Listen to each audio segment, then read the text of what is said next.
ఒక ఫ్యాబ్రికేటెడ్ కేసులో దాదాపు 65 పైచిలకు రోజులుగా సెంట్రల్ జైల్లో, రాజమండ్రి సెంట్రల్ జైల్లో వారిని రిమాండ్ లో పెట్టినటువంటి విషయం మీ అందరూ కూడా చూస్తా ఉన్నారు. ఎవరో ఓరల్ గా చెప్పినటువంటి ఒక స్టేట్మెంట్ ని ఆధారంగా తీసుకొని ఆయన మీద తప్పుడు కేసు బనాయించి అక్రమంగా ఆయన్ని రిమాండ్ లోకి తీసుకొని ఈ రోజుకి ఒక్క ఎవిడెన్స్ కూడా బిల్డప్ చేయకుండా, ₹1 ఏదైనా అక్రమం జరిగిందా అనేటువంటిది కనీసం బిల్డప్ చేయకుండా, ప్రూవ్ చేయలేక కేవలం కక్షపూరితంగా పెద్దిరెడ్డి రామచంద్రారెడ్డి గారి కుటుంబాన్ని ఏదో రకంగా ఇబ్బంది పెట్టాలనేటువంటి ఉద్దేశంతో చేస్తున్నటువంటి కార్యక్రమంగా కనబడతా ఉంది. సహజంగా ఒక కేసు బనాయించాలన్నా, ఆ కేసులో ఎవరన్నా ముద్దాయిలుంటే వారిని శిక్షించాలన్నా కనీసం ఏదో ఒక ఆధారం అనేటువంటిది ఆ డిపార్ట్మెంట్ కి కన్సర్న్డ్ ఇన్వెస్టిగేషన్ ఏజెన్సీ ఏదైతే ఉందో ఆ ఏజెన్సీకి కనీసం ఆధారాలు అనేటువంటి దొరకాలి. ఇప్పుడే వారితో మాట్లాడాం. వారు చాలా ధైర్యంగా ఉన్నారు. పార్టీ క్యాడర్ గాని, పార్టీ కార్యకర్తలకు గాని నేను ధైర్యంగా ఉన్నాననేటువంటి విషయాన్ని కూడా వారు చెప్పమన్నారు. ఏ తప్పు చేయనటువంటి దానికి నేను శిక్ష అనుభవించినప్పటికీ పార్టీ కోసం నేను అన్ని భరిస్తాను, ఏ రకమైనటువంటి ఇబ్బంది లేదు అనేటువంటి మాట కూడా వారు చాలా ధైర్యంగా చెప్పడం జరిగింది. వారిని గత 5 సంవత్సరాలు 2019-24 మధ్యలో వారి కంపెనీలకు సంబంధించి కానీ, వారి పర్సనల్ అకౌంట్స్ కి సంబంధించి కానీ అన్ని రికార్డ్స్ అడిగారు, అన్ని బ్యాంక్ స్టేట్మెంట్స్ అడిగారు. వారు ప్రొడ్యూస్ చేశారు. లేదు 2019-24 కాదు 2014 నుంచి ఇవ్వండి రికార్డ్స్ అని అడిగారు, అవి ప్రొడ్యూస్ చేశారు. గడిచినటువంటి 10 సంవత్సరాలుగా వారి పూర్తి బ్యాంక్ అకౌంట్స్, వారి పూర్తి లావాదేవీలు, వారి కంపెనీలకు సంబంధించినటువంటి లావాదేవీలు ఇవన్నీ ప్రొడ్యూస్ చేసినప్పటికీ ఏ తప్పు అందులో దొరకనప్పటికీ కక్షపూరితంగా ఏదో రకంగా వారిని ఇబ్బంది పెట్టాలి, ఆ కుటుంబాన్ని ఇబ్బంది పెట్టాలి, వైఎస్ఆర్ కాంగ్రెస్ పార్టీ నాయకత్వాన్ని ఇబ్బంది పెట్టాలనేటువంటి ప్రయత్నం జరుగుతూ ఉంది. ఎవరైతే ఈ ఓరల్ గా పలానా వాళ్ళు అని పేరు చెప్పినటువంటి వారేమో బయట ఉన్నారు. ఈ రోజు శిక్ష ఏదైతే ఈ రోజు రిమాండ్ లో ఉన్నటువంటి వారేమో, ఏ తప్పు చేయనటువంటి వారేమో లోపల ఉన్నారు. కేవలం పేర్లు చెప్పినందుకు వారు బయట తిరుగుతూ ఉన్నారు. ఈరోజు అధికారంలో ఉన్నటువంటి పార్టీ వారు కొమ్ము కాస్తా ఉంది.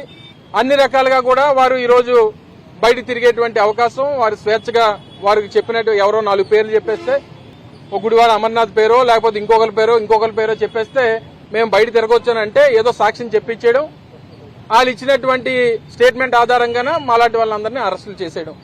ఇది ఈ రోజు రాష్ట్రంలో జరుగుతున్నటువంటి ఒక ప్రక్రియ.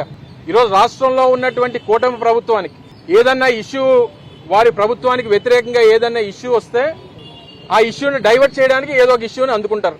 అది లిక్కర్ కేసు అంటారు, లేకపోతే లడ్డు అంటారు, లేకపోతే తిరుపతి లడ్డు అంటారు, లేకపోతే రకరకాలైనటువంటి ఇష్యూస్. యూరియా ఇష్యూ బయటకు వస్తే ఒక డైవర్షన్, విజయవాడ ఫ్లడ్స్ వస్తే ఒక డైవర్షన్. ఇలా వారికి డైవర్షన్ కావాల్సినటువంటి ప్రతి సమయంలో ఎవరో ఒకరి మీద కేసు పెట్టడం, వాళ్ళని ఇరికించడం, వాళ్ళని బంధించడం, ప్రజల తాలూకా ఉద్దేశాన్ని మార్చాలనేటువంటి ప్రయత్నం ఈరోజు రాష్ట్రంలో జరుగుతూ ఉంది. నిన్న మొన్న చూసాం బాలకృష్ణ గారు మాట్లాడినటువంటి మాటలు. ఇప్పుడు దానికి ఏదో సబ్జెక్ట్ ఎత్తుక్కుంటారు వాళ్ళు. రాష్ట్రంలో గడిచినటువంటి 48 గంటలుగా రాష్ట్రంలో బాలకృష్ణ చేసినటువంటి వ్యాఖ్యలు ఏ రకమైనటువంటి దుమారాన్ని లేపాయో 2 రాష్ట్రాల్లో తెలుగు ప్రజలందరి మధ్యలో అనేటువంటిది మనం చూసాం. తక్షణమే దానికి చిరంజీవి గారు ఇచ్చినటువంటి సమాధానాన్ని చూసాం. మా నాయకుడు జగన్మోహన్ రెడ్డి గారి మీద చేసినటువంటి వ్యాఖ్యలకి వైఎస్ఆర్ కాంగ్రెస్ పార్టీ నాయకత్వం చేస్తున్నటువంటి ఆందోళన చూశారు. ఈరోజు రాష్ట్ర వ్యాప్తంగా దాని మీద పెద్ద ఎత్తున చర్చ జరుగుతూ ఉంది. దాన్ని ఏ రకంగా డైవర్ట్ చేయాలంటే ఇంకో ఇద్దరిని ఎవరినో పేర్లు తీసుకొని వచ్చి వాళ్ళిద్దరిని ఎవరినో వేసేయడం, బాలకృష్ణ సబ్జెక్ట్ ని డైవర్ట్ చేయాలనేటువంటి ప్రయత్నం జరుగుతుంది. యూరియా గురించి వస్తే ఒక సబ్జెక్ట్ డైవర్షను, బాలకృష్ణ గురించి వస్తే ఒక సబ్జెక్ట్ డైవర్షను, విజయవాడ వరదలు వస్తే ఒక సబ్జెక్ట్ డైవర్షను, తిరుపతి లడ్డు గురించి ఒక సబ్జెక్ట్ వస్తే అదొక డైవర్షను. ఇవన్నీ కూడా చూసిన తర్వాత ఈరోజు మిథున్ రెడ్డి గారిని కలిసాం.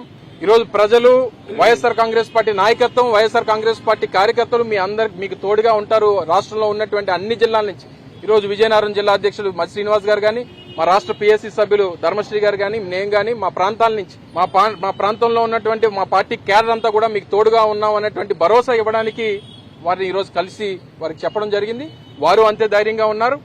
ఏ కష్టం వచ్చినా, ఏ ఇబ్బంది వచ్చినా ఈరోజు వైఎస్ఆర్ కాంగ్రెస్ పార్టీ కుటుంబానికి సంబంధించినటువంటి సమస్యగా మేము పరిగణిస్తాం.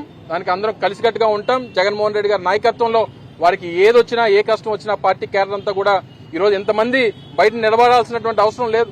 కానీ కేవలం మా కుటుంబ సభ్యుడు లోపల ఉన్నాడు, వారికి ధైర్యం ఇవ్వాలి, వారికి మనోధైర్యం ఇవ్వాలి అనేటువంటి ఒకే ఒక ఉద్దేశంతో ఈరోజు ఎంతమంది ఈరోజు రోడ్ల మీద నిలబడతా ఉన్నారంటే ఇది వైఎస్ఆర్ కాంగ్రెస్ పార్టీ కుటుంబ సమస్యగా మేము భావిస్తాం. తప్పకుండా ఈ రోజు చేసినటువంటి ప్రతి చర్యకి, ఈ రోజు పెట్టినటువంటి ప్రతి ఇబ్బందికి ప్రతీకారం అనేటువంటిది ఉంటది.